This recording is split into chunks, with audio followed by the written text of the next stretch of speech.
देश में जो रिकवर्ड केसेस हैं वो 72 लाख से भी अधिक हो गए हैं, जो विश्व की सबसे बड़ी संख्या है रिकवर्ड केसेस की।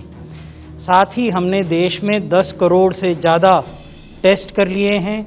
हमारा जो रिकवरी रेट है वो 90% से अधिक हो गया है और जो क्यूमुलेटिव पॉजिटिविटी रेट है उसकी डिक्लाइन या उसमें जो गिरावट है वो लगातार बनी हुई है। और आज जब हम आपसे बात कर रहे हैं तो देश में क्यूमुलेटिव पॉजिटिविटी रेट 7.61% है। अब अगर रिकवरी रेट को देखें तो ये रिकवरी रेट में आप देखेंगे कि आज ये 90.62 है, जबकि 1 सितंबर को लगभग 76% रिकवरी रेट था। तो ये लगातार बढ़ रहा है और ये एक अच्छा संकेत है। अगर हम मृत्यु दर को देखें तो इसमें भी लगातार गिरावट हो रही है। ये 1.77% था 1 सितंबर को और अब ये घटकर 1.50% हो गया है।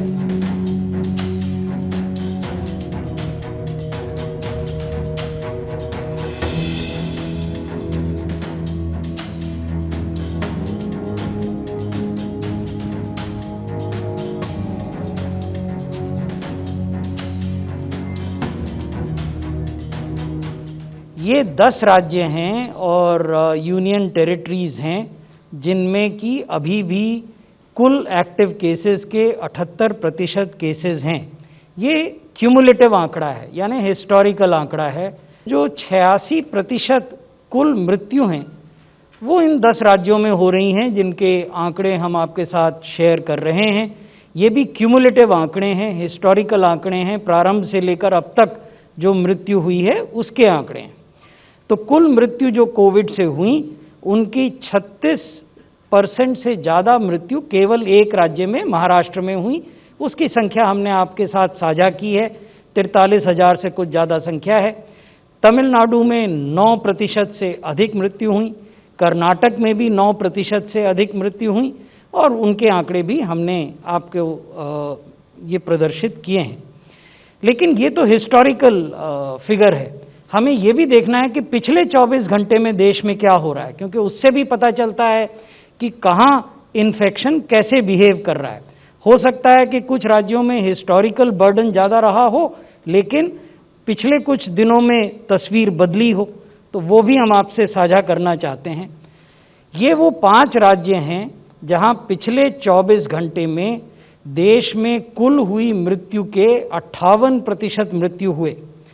महाराष्ट्र में 84, वेस्ट बंगाल दूसरे नंबर पर 59, दिल्ली तीसरे नंबर पर 54, छत्तीसगढ़ चौथे नंबर पर 43 और कर्नाटक 5वें नंबर पर 42।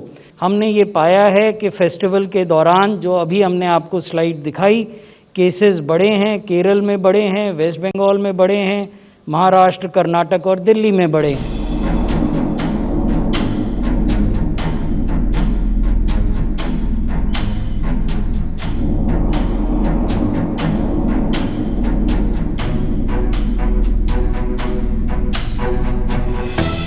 Even countries of much greater economic capability, per capita income, good health system, good thinking, good science base, can succumb to a huge second peak is a lesson for all of us. We are very fortunate कि हमारा जो trend है, हमारी जो journey है वो दूसरे direction में है। Looking for a super spreading event in the case of an individual positive case is an important area of our work, and we are learning that super spreading events happen when we are together, not only in very large numbers but also in medium numbers where infection can spread from 1 to 7 people. Of course, there are super spreading events where it spreads to 50s and more. So we have to be mindful that such super spreading events are avoided, and secondly, when we are looking at our strategy to control, then we take note of this.